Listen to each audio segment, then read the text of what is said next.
ท่านประธานที่นับถือบรรดาท่านคณะกรรมเลขาบรรดาท่านคณะกรรมการระหว่างรัฐบาลว่าด้วยการอนุรักษ์มรดกวัฒนธรรมนามธรรมบรรดาท่านคณะกวดสอบในนามรัฐบาลและประชาชนแห่งสาธารณรัฐประชาธิปไตยประชาชนลาวข้าพเจ้ามีความปิติยินดีและภาคภูมิใจเป็นอย่างยิ่งต่อการประกาศรับรองเอาฟ้อนระวงลาวเป็นมรดกวัฒนธรรมนามธรรมของมวลมนุษย์โลกในวันที่5ธันวาค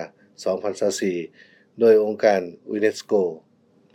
ฟ้อนระวงลาวเป็นศิลปะการแสดงที่สืบทอดมาแต่โบราณกำเนิดจากวิถีชีวิตการออกแรงงานความเชื่อและพิธีกรรมต่างๆของประชาชนบรรดาเผ่าการฟ้อนระวงประกอบด้วย8ท่ามาตรฐานที่สะท้อนถึงวิถีการดำรงชีวิตที่ประกอบไปด้วยความสามัคคีเป็นจิตหนึ่งใจเดียววัฒนธรรมแห่งความเบิกบานม่วนซื่นและความรู้บุญคุณต่อผืนแผ่นดินที่ประชาชนลาวดำรงชีวิตอยู่การถือครอบครองเป็นมรดกวัฒนธรรมนามธรรมครั้งนี้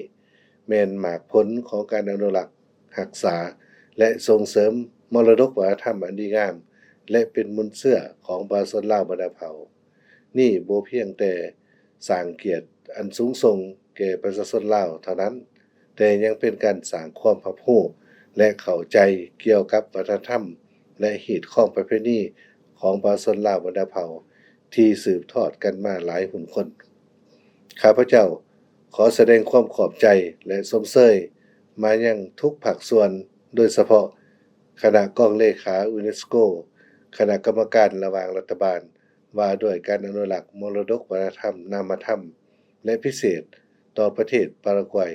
ในนามประเทศเจ้าภาพที่จัดกองประชุมครั้งที่19ของคณะกรรมการระหว่างรัฐบาล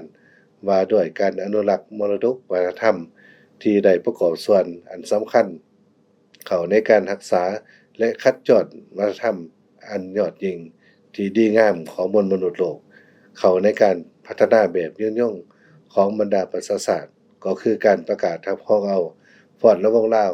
เป็นมรดกวัฒนธรรมที่มีชีวิตของชาติลาวตลอดไปขอแสดงความขอบใจ